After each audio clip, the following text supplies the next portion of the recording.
Almost everything you think you know about Cleopatra is wrong. She wasn't ethnically Egyptian. She didn't win through beauty. And she almost certainly didn't die from the bite of a snake. The truth is stranger and far more dangerous. Start with a fact that breaks the brain. Cleopatra lived closer in time to the invention of the iPhone than to the building of the pyramids of Egypt.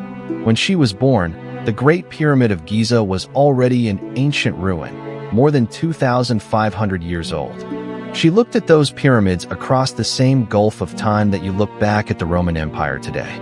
The Egypt she ruled was not the Egypt of the pharaohs who built Giza. It was a Greek Egypt. Because Cleopatra was not descended from the pharaohs. She was descended from a Macedonian general, Ptolemy, one of the companions of Alexander the Great. When Alexander died, his generals carved up the world. Ptolemy took Egypt and founded a Greek dynasty that would reign for nearly 300 years. For 300 years, this Greek family ruled Egypt without ever learning to speak Egyptian. They married brother to sister, spoke Greek, and treated the Egyptians as subjects of another race. Cleopatra was the first of the dynasty to do the opposite. Cleopatra VII was born around 69 BC in Alexandria, the most cultured city on the planet at the time, home to the greatest library the world had ever known. And this girl was raised to be an intellectual weapon. She learned to speak, the ancient sources say, close to 9 languages. She spoke with Ethiopians, Hebrews, Arabs, Syrians, Medes, and Parthians, each in their own tongue, without an interpreter. And she did something none of her Greek ancestors had ever done. She learned Egyptian, the language of the very people she ruled. The ancients said she wrote treatises on coinage, on weights and measures, on cosmetics, and even on medicine. Cleopatra was not a pretty face on a throne. She was one of the sharpest minds of the ancient world. Hold on to that. Everything she does next is calculation, not luck. And her world was a trap. Egypt was fabulously rich, the breadbasket of the Mediterranean, but it was cornered by a power growing without pause to the west, Rome. Survival wasn't a question of armies. It was a question of intelligence. When her father, Ptolemy XII, died, the throne passed to Cleopatra around 18 years old, and to her brother, Ptolemy XIII, a boy of 10. They were meant to reign together, and, by the tradition of the family, they were meant to marry each other. But 2 rulers don't fit on one throne. The boy king's advisors wanted a puppet they could control, not a woman of 20 with a will of her own. They struck. Cleopatra was driven out of Alexandria and fled into the desert, raising an army. And that was the moment Rome arrived in Egypt, in the shape of the most powerful man in the world. Julius Caesar was chasing his rival Pompey, and the Roman Civil War ended up spilling into Alexandria. Caesar moved into the royal palace, and whoever controlled Caesar would control Egypt. The boy king's advisors thought they held the advantage. Cleopatra was banished, far from the city, ringed by enemies. Returning to Alexandria meant death. So she did something that became legend, and that proves exactly what kind of player she was. A trusted servant rolled Cleopatra inside a large sack of bedding, tied it shut, and carried it on his back like an ordinary delivery, walking straight past the guards to Caesar's quarters. Inside, the bundle came open, and the banished queen appeared, alone, before the most powerful man in Rome. And yes, the Persian rug version looks better on screen, but the ancient sources speak of a sleeping sack. The real fact is more daring still. A queen of 21 delivered herself, defenseless, inside a bundle, betting everything on a single meeting. And she won. Caesar, in his early 50s, was captivated, not only by the boldness. Plutarch, the ancient historian, says her beauty was not so extraordinary, but that her presence, her voice, and her intelligence were irresistible. That night, the game turned. Caesar decided to back Cleopatra. The boy king reacted. War broke out inside Alexandria. And in that chaos came one of the greatest tragedies in history, the fire. To block the enemy fleet, Caesar's soldiers set ships ablaze in the harbor, and the flames spread into the city. It's said that this fire devoured thousands of scrolls from the legendary library of Alexandria, the greatest collection of knowledge in the ancient world. burning while two lovers decided the fate of Egypt. Historians still argue over how much was lost, but the symbol is a painful one. In the end, Caesar won. Cleopatra's brother, Ptolemy XIII, fled and drowned in the river Nile, his armor dragging him to the bottom. The girl cast out to die in the desert returned to the throne, now with the strongest army in the world at her side. To keep up appearances, Cleopatra married her next brother, an even younger boy, and named him co-ruler for show. But the real power was entirely hers. And soon came the living proof of the alliance with Caesar. She gave birth to a son, a boy she called Caesarion, Little Caesar. Think about what she had pulled off. Banished and throneless, she used a single meeting to turn the dictator of Rome into her protector and into the father of Egypt's heir. Cleopatra did not seduce Caesar out of love. She used him as a military ally, and it worked. She went to Rome, brought there by Caesar, and lived in the city while he dominated the Republic. But the bet had a weak point. She depended entirely on one man. And in 44 BC, that man was stabbed to death on the floor of the Roman Senate. Caesar fell, and Cleopatra was left exposed. With Caesar dead, Cleopatra raced back to Egypt. Her brother and puppet co-ruler died soon after. Conveniently, some say, by poison. And she placed on the throne beside her the only partner she could trust, her own son, Caesarion, still a child. But Rome wasn't finished. Caesar's death plunged the Roman world into another civil war, and out of it rose two men splitting the power: Octavian, Caesar's young heir, in the west, and Mark Antony, the tough, popular general, in the east. Cleopatra had to pick a side. She chose Antony. Antony commanded the Roman East and needed Egypt's money and grain for his wars. He summoned Cleopatra to a meeting in the city of Tarsus, expecting an obedient subject. What he got was a display of power that went down in history. Cleopatra arrived on a ship with a golden stern, purple sails, and silver oars, dressed herself as the goddess of love, wrapped in incense and music. This was not vanity. It was calculated propaganda. She presented herself as a living goddess, an equal, not a subject begging favors. Antony was won over before a single word was spoken. The two became lovers and allies. But again, beneath the passion lay cold strategy. Cleopatra gave Antony the treasure and the fleet of Egypt. Antony gave Cleopatra protection and the chance to expand her kingdom. It was a fusion of two powers, sealed in bed, but planned at the war table. Together they had 3 children, including a set of twins she named Alexander Helios and Cleopatra Selene, sun and moon.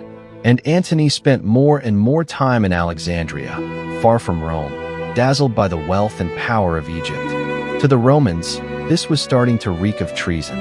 Then Antony committed the act that would seal both their fates. In an enormous ceremony in Alexandria, known as the Donations of Alexandria, he handed Cleopatra's children entire kingdoms that belonged to Rome. And he declared Caesarion, the son of Caesar, the true heir of the murdered dictator. It was a political bomb. Octavian, in Rome, was Caesar's official heir. And now Antony was telling the world that the real heir was an Egyptian boy, the son of a foreign queen. Octavian saw the opening and did what he did better than anyone. He turned it into a war of image. Octavian launched a brutal propaganda campaign. He painted Antony as a Roman under a spell, enslaved by an Eastern seductress. And he painted Cleopatra as the villain, an ambitious sorceress who wanted to destroy Rome and rule over it. Much of Cleopatra's distorted fame was born right here, invented by her enemy. In 32 BC, Rome declared war. But shrewdly, Octavian declared war on Cleopatra, not on Antony. That way, he turned a clash between two Romans into a crusade of Rome against a foreign queen. Antony, standing at her side, became automatically a traitor to his homeland. The final clash came at sea, near a place called Actium, on the coast of Greece, in the year 31 BC. On one side, the fleet of Antony and Cleopatra.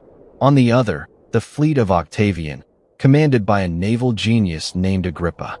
The mastery of the world would be decided there. Antony's ships were huge, heavy, monsters of war. Octavian's were smaller and nimble, and Antony's fleet was already riddled with hunger, disease, and desertion. The battle had barely begun, and Cleopatra's side was already bleeding. In the middle of the fighting came the most debated moment of Cleopatra's life. Her 60 Egyptian ships broke through the line and fled toward Egypt. And Antony, seeing the queen leave, abandoned his own fleet and went after her, leaving his men behind. Was it cowardice, panic, or a prearranged plan to save the treasure and the most valuable ships before a defeat that was already certain? Historians argue to this day. What is known as the outcome: Antony's fleet was destroyed. Actium was a catastrophe, and the world now belonged to Octavian. Antony and Cleopatra raced back to Alexandria, beaten, knowing Octavian would come for them. They had lost the fleet, lost the allies, lost the war. All that was left was time, and the question of how it would all end. Cleopatra, still playing the game, tried to negotiate. She sent messages to Octavian. Perhaps she could save the throne for her children, perhaps save her own life. But Octavian wanted no deal. He wanted Egypt's treasure to pay his soldiers, and he wanted Cleopatra alive, to parade her as a trophy through the streets of Rome. The following year, 30 BC, Octavian marched on Alexandria. Antony's last defenses caved in. The troops surrendered, and the general who once commanded half the Roman world found himself alone, without an army, with the enemy at the gates of the city. Then came a message, false, the sources say, that Cleopatra was dead. Antony, destroyed by the news, turned his own sword against himself. But he did not die at once. And then he learned that she was alive. He was carried, dying, to where Cleopatra was hiding, and he died in her arms. Cleopatra locked herself inside a monument of stone, surrounded by the treasure of Egypt: gold, silver, jewels, ebony. The message was clear. If Octavian forced her, she would burn it all. Even defeated, she still had a card in her hand, and she bargained with the one currency she still controlled: her own death. Octavian couldn't let her burn the treasure or die too soon. He wanted her alive for his triumph in Rome. The Queen of Egypt in chains, displayed before the crowd as proof that Rome had conquered the East. For Cleopatra, a queen of divine blood, no humiliation was more unthinkable. Octavian's agents captured her before she could kill herself. She was kept under guard, a prisoner in her own palace. And there, the story goes, she knew for certain what her fate would be: to be dragged through Rome like an animal on show. In that instant, she decided how it would end, on her terms, not Octavian's. And here enters the most famous image in her story, the serpent. Legend says an asp, a venomous snake, was smuggled inside a basket of figs, and that Cleopatra let it bite her, dying like an Egyptian goddess, choosing her own end. But most modern historians don't believe in the snake. The venom of an asp is slow, uncertain, and painful, and it would have had to kill 3 people in a single day because 2 servants died with her. It doesn't add up. The perfect scene simply doesn't close. The more likely explanation is colder and more worthy of her: a prepared poison, perhaps a mixture that she herself, an expert in toxins, would have chosen. A death that was quick, clean, and dignified. The snake, by every indication, was propaganda, a dramatic image that Octavian himself spread afterward. Because the serpent held perfect symbolism for both sides. To Egypt, the cobra was the emblem of royalty, the protector goddess of the pharaohs. And for Octavian, showing a snake biting Cleopatra turned her death into a controlled legend. Exotic, Eastern, distant, even dead, she remained a character in the story told by her enemy. Cleopatra died in August of 30 BC, at 39 years old. With her died not only a queen, but 300 years of the Greek dynasty in Egypt, and 3,000 years of independent pharaonic Egypt. After her, Egypt never had a ruler of its own again. It became a province of Rome. And the children? Caesarion, the boy who was the son of Julius Caesar, was far too dangerous for Octavian. 2 Caesars could not exist. The young man was hunted down and executed. With the death of Caesarion, the direct bloodline of Julius Caesar and of Cleopatra was erased forever. Her 3 children with Mark Antony were spared and taken to Rome to march in Octavian's triumph, behind a golden statue of Cleopatra. The queen did not parade alive, as Octavian had wanted, but her image did. It was his final revenge. She lost even control of her own death in public. The daughter, Cleopatra Selene, had the most remarkable fate. She was raised in Rome and married to an allied king in North Africa. Through her granddaughter and great-grandchildren, Cleopatra's blood kept flowing in royalty for generations, quiet, but alive, long after her Egypt had vanished. And Octavian, with Egypt conquered and the treasure in his hands, he became untouchable. He returned to Rome, ended the civil wars, and became Augustus, the first emperor of Rome. Cleopatra's defeat at Actium was, quite literally, the birth of the Roman Empire. So who was Cleopatra really? Almost everything left of her was written by Romans, by the victors, by the enemies. The dangerous seductress, the Eastern sorceress, the woman who destroyed men with her body. That portrait is not history. It is Octavian's war propaganda, repeated for 2,000 years. The real Cleopatra was something else. A capable administrator who stabilized the economy of a kingdom on the edge of collapse. She reformed the coinage. She managed famine and the floods of the Nile. She kept Egypt independent for 20 years longer than anyone thought possible, squeezed between the gears of the Roman war machine. She spoke to each people of her kingdom in their own language. She dressed as a pharaoh for the Egyptians and as a Greek queen for the Greeks. She understood that power was not just armies. It was image, symbol, and theater. Centuries before marketing existed, Cleopatra had already mastered the art of building a public image. And the relationships with Caesar and Antony? They were not the weaknesses of a woman in love. They were the most lucid strategy possible. With no army able to face Rome head-on, she did the only thing that could save Egypt, ally herself with the most powerful men in Rome, one at a time. It was diplomacy by the only road she had. The problem is that she bet on men, and the men lost. Caesar was assassinated. Antony was defeated. Cleopatra's strategy was brilliant, but it depended on variables she didn't control. When her bets fell, she fell with them. Not through foolishness, through the bad luck of history. Think about the scale of what she faced. A woman ruling alone in a world of men. A Greek commanding Egyptians. A queen of an ancient kingdom cornered by the most brutal superpower in history.